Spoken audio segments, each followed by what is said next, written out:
Hey, Laura, do you have an elevator pitch? What's an elevator pitch, Nikki? You know what an elevator pitch is. You're just trying to get out of having to tell me what yours is. Okay. All jokes aside, an elevator pitch is... Wait, I can't promise to set jokes aside. Okay, but can you be serious long enough to let me say what an elevator pitch is? Maybe.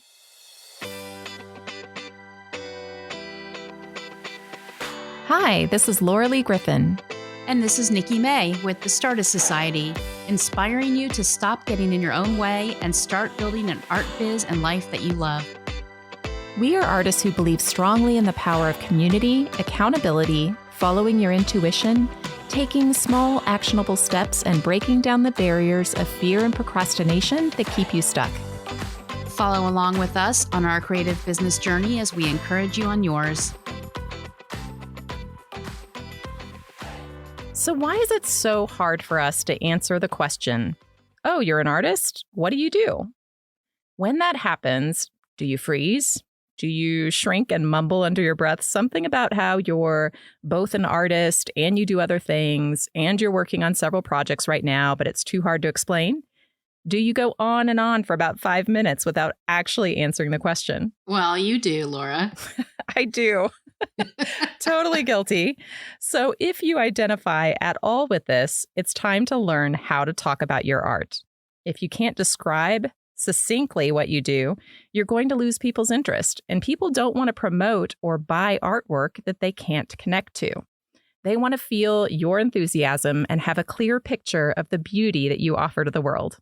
Enter the elevator pitch. Okay, so what is an elevator pitch? Well, the idea is that it is a brief, think 30 seconds or less, way of introducing yourself, getting across a key point or two, and making a connection with someone. It's called an elevator pitch because it takes roughly the amount of time you'd spend riding in an elevator with someone. And I guess it depends, Nikki, on how tall the building is. Well, let's assume a building is 2 stories tall. Can I just say, I just want to draw pretty pictures as my elevator pitch?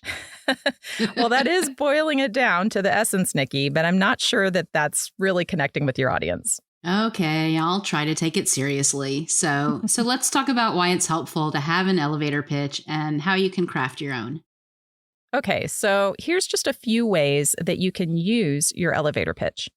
1, you could use it in an email where you introduce yourself to a potential client, company who might license your artwork, an agent, a gallery, etc. Or say you're out and about in the real world. I think we're doing that again, right? Yep.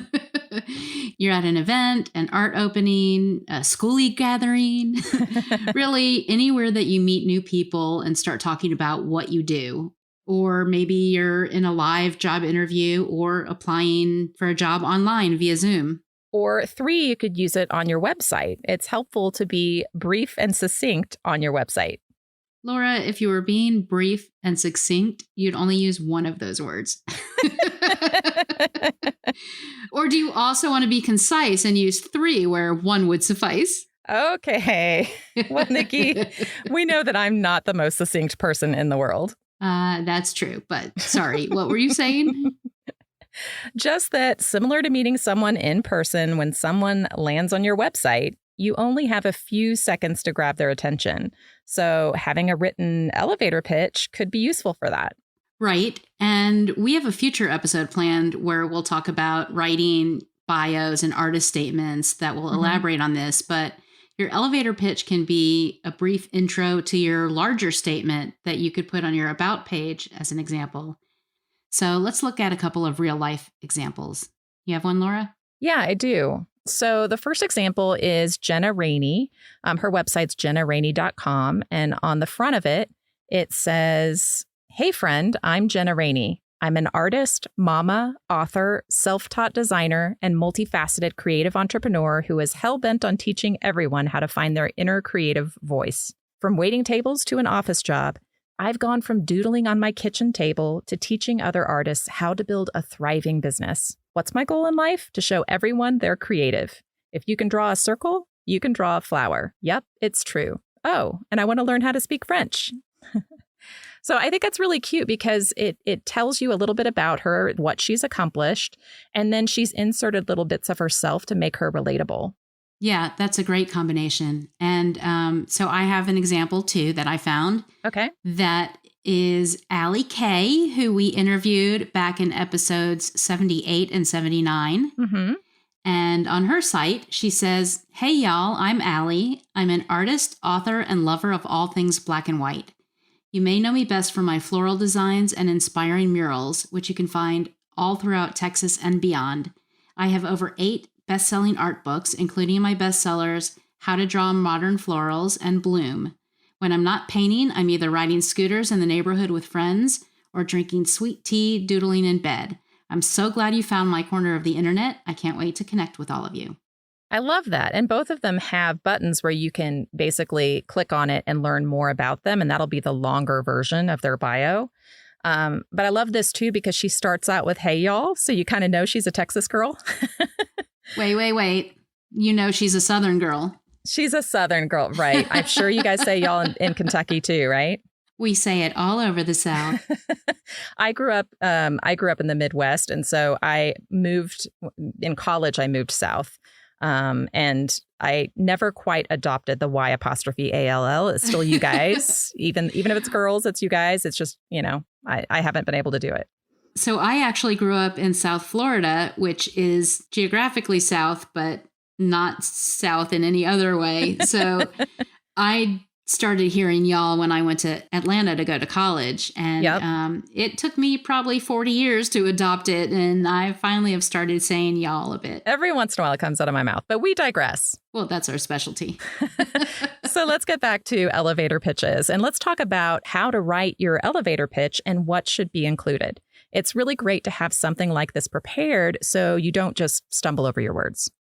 Yeah, the idea is to just get out the very basics, a brief intro, kind of the same idea as your social media profiles. Okay, so basically, there are probably around 3 things that should be included in any elevator pitch. Number 1, who you are. Number 2, what you do, and don't include everything. Focus on 1 or 2 main things about yourself or your skills, your experiences, your values, and your passions. And then 3, what sets you apart? What's your mission? So here are some tips for writing a compelling elevator pitch as an artist. Number 1, keep it short and sweet. 30 seconds equals about 60 words. Keep it simple, concise. Don't try to just squeeze in as much as you can. Did you mean concise and succinct, Nikki? No, I meant simple and concise, which mean 2 different things. All right. Number 2, know your audience. Who are you speaking to? You might have a couple variations of your pitch. One for anyone off the street who asks you what you do, one for galleries or art directors, depending on your focus. You want to customize your pitch to resonate with that person. And number 3, start with a hook. Have something attention-grabbing that's designed to pique the interest of your listener and reel them in. A unique fact or something surprising. Say you live in a school bus. That's a good one. It's a good way to start. It's a good conversation topic. It is. All right. And number 4, describe your creative business. If you do a bunch of different things, like myself, try to come up with a general term or phrase that encompasses all the things that you do as a whole. And demonstrate your expertise. Highlight your skills, your qualifications, or past successes that make you credible and trustworthy as a creative entrepreneur. This can help build confidence in what you're doing and establish your expertise in the field. Right. But you don't have to brag about all the things. Just pick a few, right? Well, it depends how tall your building is. All right. Number 6 is to try to include a specific example, a gallery show, a fabric collection, a commission, a collaboration. This is your pitch. So brag a little bit about what you've done in the past and also talk about what it is that you're trying to do for the future. And don't use confusing jargon. You'll often be talking to people who aren't artists, so you shouldn't assume they know the specific techniques or tools or terminology of your trade. Right. So you shouldn't be throwing in, I don't know, what kind of words are funny jargon, you think, Nikki? I make fabulous hero patterns. Yeah, something like that. And end with a call to action. Finish your elevator pitch with a clear call to action, such as inviting your audience to visit your website or social media profiles. Number 9, start with brainstorming ideas of what to include and write, refine, and then edit. And then edit again. Don't be afraid to ask friends and family for their input. They may help come up with wording that just didn't occur to you. And finally, practice, practice, practice. Read it out loud. Practice in front of the mirror or with your family and friends. The more you practice, the better you're going to be at reciting it, and the more natural you'll sound saying it. Yeah, I think that's a really tough one for me because I'm going to feel like I'm just reciting something and like trying to remember the words. So practicing is definitely the way to go. Yeah, I don't do that. My middle name is Wing It. It is.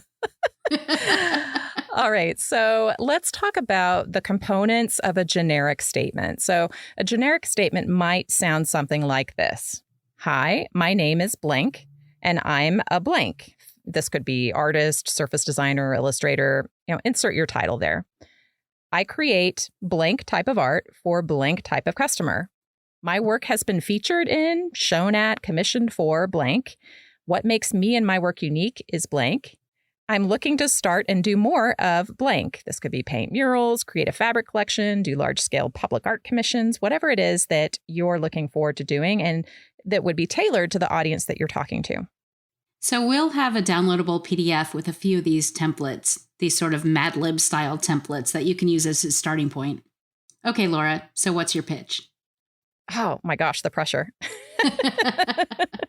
Now, this was really hard for me because I like using all the words, but here it goes.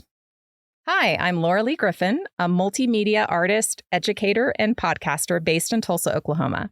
My passions are painting with bold color and a hint of whimsy, traveling the world, 40 countries and counting, and teaching others how to tap into their own creativity. I truly believe each one of us has an artist inside, and as someone who crunches numbers by day, I'm living proof. I've taught over 100 in-person art workshops, 2 online courses, and have had my artwork in multiple gallery shows. I'm really excited about licensing my art and creating more online courses. You can see examples of my artwork at lauraleegriffin.com or on Insta at lauraleegriffin. That sounds great, Laura. And you only used about half the words that I used in mine. I don't know if I can remember all those. I'm going to have to practice a lot. Yeah. Well, I think that you can fall back on those early days as an actor in cheesy commercials for memorizing your pitch. Oh, boy. Yes, I don't know if those cheesy commercials are ever going to make the light of the day in the podcast show notes, just saying. There was some very strange haircuts happening at that stage. That was an interesting decade. All right. So, Nikki, what is your elevator pitch? Okay, here we go. So, dun, da, da, da. I'm Nikki May, an artist, designer, and podcaster based out of Paducah, an artsy little river city in western Kentucky. But these days you can find me living, working, and traveling in the school bus that I had converted into the tiny home that I designed for me and my dog Rocket and my cat Pixel. I love to draw with both traditional and digital ink. My digital work includes flora and fauna, especially insects, in bold colors and intricate detail. And lately, you can see some of these works in large-scale public art commissions around Paducah. I also like to do black and white ink drawings, which include nude women, along with the flora, fauna, insects, especially curvy bodies. I sell both my original fine art and my designs and drawings on print-on-demand products. As a designer, I create bold, clean, and contemporary brand identity systems and websites for artists, small creative businesses, and arts organizations. My art is empowering and inspiring, and my designs are modern and professional.